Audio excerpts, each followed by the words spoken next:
Buongiorno da Leandro Maggi, Rovigo in diretta. Siamo alle Dune di Portoviro, che è questa associazione con un occhio di riguardo sicuramente all'ecosistema e tutto quello che comporta il recupero di queste zone. Siamo con Dismo. Dismo, entriamo un pochino nel tuo regno perché ci devi far vedere una cosa particolare. Esatto.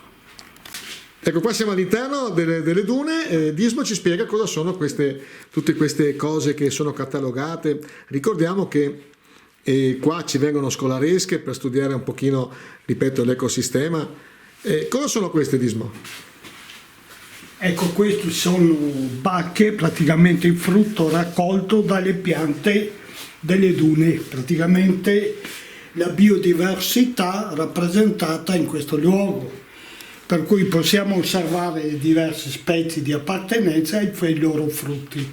Ecco, ne abbiamo circa 100-150 specie, sono state censite e poi raccolte e adesso le mettiamo in esposizione per gli arrivi delle scuole. Ieri è venuta una scolaresca, abbiamo spiegato la natura e l'appartenenza di queste piante, che come potete osservare ci sono diverse specie con diversi colori svariati.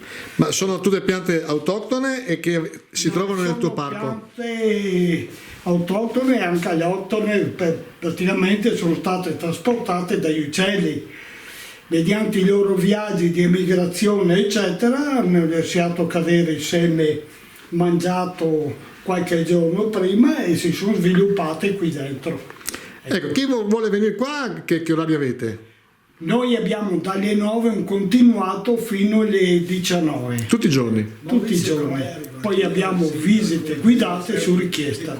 Ecco, è un periodo autunnale in cui il parco, diciamo, l'oasi naturalistica mostra tutte le sue bellezze attraverso questi colori di appartenenza. Ecco, ricordiamo che il vostro è un parco di quanti ettari? 2 ettari e 600 metri, è di proprietà regionale in gestione dell'associazione Dune. Ecco, ricordiamo che Dismo è il presidente di questa associazione e con i suoi volontari riescono. Da diversi anni abbiamo preso in custodia questo sito naturalistico e storico, perché risale a 2000 anni fa, segnava l'antica linea di costa, per cui adesso ti troviamo un patrimonio. Ecco, ricordiamo, si chiama Le Dune perché appunto c'erano le dune fossili e fino non miliardi di anni fa, ma qualche migliaio di anni fa, 2000 anni fa, 2000 fa c'era la linea di costa, il mare era qua a un metro. Era qua a un metro proprio di fronte a noi.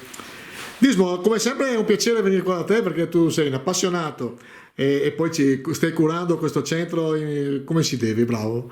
Grazie e rinnovo l'invito a venire a visitare e osservare tutte queste bellezze che la natura ci ha donato.